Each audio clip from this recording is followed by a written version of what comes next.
मेहुल एक फ्रेंड की शादी अटेंड करके दिल्ली से मुंबई अपने घर लौट रहा था। इस टाइम वो बस के अंदर विंडो सीट पर बैठा हुआ था। एक आदमी अपने साथ एक बच्ची को लेकर बस में चढ़ा। उस बच्ची की उम्र करीबन 8 साल थी और वो काफी डरी हुई लग रही थी। उस आदमी ने उसका हाथ काफी कस के पकड़ा हुआ था। कहिए, कहाँ की टिकट दूं? अंधेरी स्टेशन से पहले ही उतरना है। मेहुल ने गौर किया कि उस आदमी ने अभी भी उस बच्ची का हाथ ऐसे थामा हुआ है जैसे कि हाथ छोड़ते ही वो कहीं भाग निकलेगी। अंधेरी स्टेशन आने से पहले घने जंगल में ही उसने बस को रुकवाया और उस बच्ची को लेकर उतर गया। ये आदमी जरूर इस बच्ची को किडनैप करके ले जा रहा है। कंडक्टर, मुझे भी यहीं उतार दो। जंगल के अंदर मेहुल ने जाकर देखा तो वो आदमी एक बड़े बरगद के पेड़ के सामने खड़ा था। बच्ची जमीन पर लेटी हुई थी और वो हाथ में पकड़े चाकू को उसकी गर्दन पर चलाने ही वाला था। हे रुको, ये क्या कर रहे हो? मेहुल ने अगले ही पल एक पत्थर उठाया और उस आदमी के सर पर दे मारा। वो आदमी पत्थर लगते ही बेहोश होकर गिर पड़ा। मेहुल ने बच्ची को अपने साथ ले लिया। वो बहुत ही डरी हुई लग रही थी। उसके गले में एक माला डली थी जिसको उतारने का वो इशारा कर रही थी। मेहुल ने वो माला उतारकर एक तरफ फेंक दी। क्या नाम है तुम्हारा बेटा? पिंकी। उसने कांपते हुए लफ्जों में कहा। मेहुल ने उससे आगे कुछ सवाल नहीं किया और उसको अपने साथ अपने घर लेकर चला गया। अरे मेहुल, ये प्यारी सी बच्ची तुम्हारे साथ कौन है? अभी बताता हूँ भाभी, कहकर मेहुल ने बच्चों से कहा। मनीषा और राहुल, ये पिंकी है। आज से ये यहीं इसी घर में रहेगी। अरे वाह, अब हम घर में 2 से 3 बच्चे हो गए। बहुत मजा आएगा। ये बोलकर दोनों उसको अपने साथ प्लेइंग रूम में ले गए। मेहुल ने मालती भाभी को पिंकी के बारे में बताया तो उनको भी उसके ऊपर दया आ गई। कुछ देर बाद सब अपने अपने कमरे में सोने के लिए चले गए। ये रात 1 बजे का टाइम था। मनीषा के दरवाजे पर किसी ने दस्तक दी। अरे पिंकी, तुम इतनी रात में यहाँ? हाँ, मैं यहाँ। मेरे साथ खेलोगी? हाँ हाँ, क्यों नहीं। हम भूत भूत वाला खेलेंगे। मैं भूत बनूंगी और फिर तुम मुझसे डरने की एक्टिंग करना। ये सुनकर मनीषा खुश हो गई। पिंकी ने अपनी आंखें बंद की और कुछ मंत्र पढ़ने लगी। फिर जैसे ही उसने आंखें खोली तो उसकी आंखों की पुतलियां गायब हो गईं। सिर्फ सफेद सफेद रंग नजर आ रहा था। उसने अपने हाथों को ऊपर उठाया तो उसके नाखून भी एकदम पैने हो गए। उसके हाथों और पैरों पर बाल उगाए और देखते ही देखते वो एक भयानक दानव में बदल गई। उसने मनीषा के कंधे पर मुंह मारकर एक पूरा मांस का लोथड़ा अपने मुंह के अंदर ले लिया और उसको चबा चबा कर खाने लगी। मनीषा बेहोश हो चुकी थी। दानव बन चुकी पिंकी ने उसकी टांग पकड़ी और फिर उसके मांस को नोच नोच कर खाने लगी। कितने दिनों बाद इतना ताजा मांस खाने को मिला है। मजा आ गया। ये कहकर वो उसके जिस्म के ऊपर भूखी शेरनी की तरह टूट पड़ी और कमरे में चारों तरफ खून के छींटे और मांस बिखर गया। रात के कुछ घंटे और गुजरे और तब ये 3 बजे का टाइम था। राहुल को महसूस हुआ कि कोई उसके गालों पर हाथ फेर रहा है और अचानक से उसकी आंख खुल गई। अरे पिंकी, तुम इतनी रात में यहाँ? इतनी जोर से मत बोलो। मैंने और मनीषा ने रात में एक मस्त गेम खेलने का प्लान किया है। उसी के लिए तुमको लेने आई थी। अच्छा, तो ठीक है, चलो चलते हैं।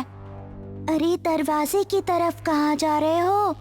हमने घर के पीछे जंगल में खेलने का प्लान किया है।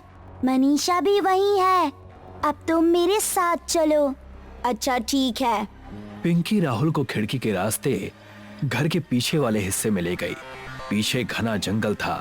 थोड़ी देर चलने के बाद वो अचानक से रुक गई और आंखें बंद करके मंत्र पढ़ने लगी। क्या हुआ पिंकी, तुम रुक क्यों गई? पिंकी ने जैसे ही आंखें खोली वो फिर से अपने दानों वाले अवतार में आ गई। उसको देखकर राहुल का दिल दहल उठा। पिंकी ने राहुल को इस तरह से दबोच लिया जैसे कि कोई बिल्ली किसी चूहे को दबोच लेती है। अगले सुबह घर के अंदर कोहराम मच गया। सभी घर वाले दोनों बच्चों को गायब देखकर परेशान हो उठे।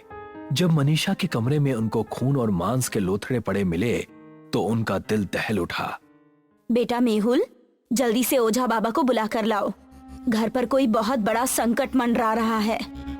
मेहुल उसी टाइम घर से निकला और शाम होने तक ओझा बाबा को अपने साथ लेकर आ गया। क्या तुम्हारे घर में पिछले दिनों कोई नई चीज आई है? ऐसी चीज जो तुमने किसी ऐसी जगह से उठाई हो जहां से उसका मिलना असंभव हो?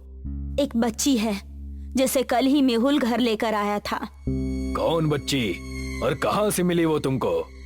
अब मेहुल ने ओझा को सारी बात कह सुनाई। गले में रुद्राक्ष की माला होने पर बुरी शक्तियों की ताकत कमजोर पड़ जाती है और उनके मुंह से भी कोई शब्द नहीं निकल पाता। मैं तुम्हें ये माला दे रहा हूँ, ये उस बच्ची के गले में डाल देना। अगर इसके पढ़ते ही वो कुछ ना बोल सके तो समझ लेना कि वो कोई आम बच्ची नहीं है। ये सुनकर मेहुल ने माला ली और पिंकी के कमरे की तरफ चला गया। उसने जैसे ही अंदर कदम रखा, उसके हाथ में माला को देखते ही पिंकी डर कर पीछे हट गई। इसको मुझसे दूर रखिए, मेरे करीब नहीं लाना इसको। मेहुल ने तेजी से माला उसके गले के अंदर डाल दी। उतारो इसे, उतारो। और फिर एकदम शांत हो गई, बिल्कुल उसी तरह जिस तरह पहली बार मेहुल को मिली थी, एकदम मासूम। ये बच्ची नहीं, एक दानव है। इसी ने तुम्हारे भतीजे और भतीजी को खत्म किया है।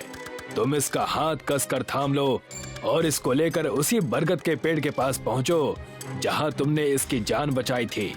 वहां पहुंचकर हनुमान चालीसा पढ़ते हुए इसके गर्दन धड़ से अलग कर देना, तभी इसका अंत हो सकता है। पिंकी मेहुल को अभी भी मासूम निगाहों से देख रही थी। उसने अपने इमोशन पर काबू किया और उसको अपने साथ लेकर घर से निकला। चारों तरफ घना जंगल था। मेहुल ने पिंकी का हाथ कसकर थामा हुआ था और उनके कदम उसी बरगद के पेड़ की तरफ बढ़ रहे थे। पेड़ के पास पहुंचकर पिंकी को जमीन पर लिटा दिया। पिंकी जैसे अपनी आधी ताकत खो चुकी थी, वो बस मासूम सा चेहरा बनाकर मेहुल को देख रही थी।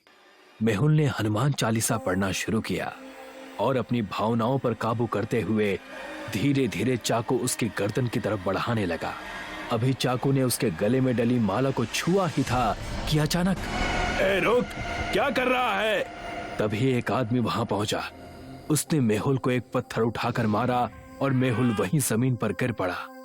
मेहुल के इस तरह गिरने से पिंकी की गर्दन कटने से बच गई, लेकिन उसके गले में पड़ी माला कट चुकी थी।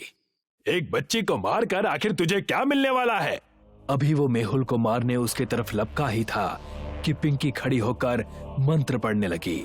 मेहुल और वो आदमी उसी को देखने लगे। देखते ही देखते वो अपने भयानक दानव वाले अवतार में आ गई।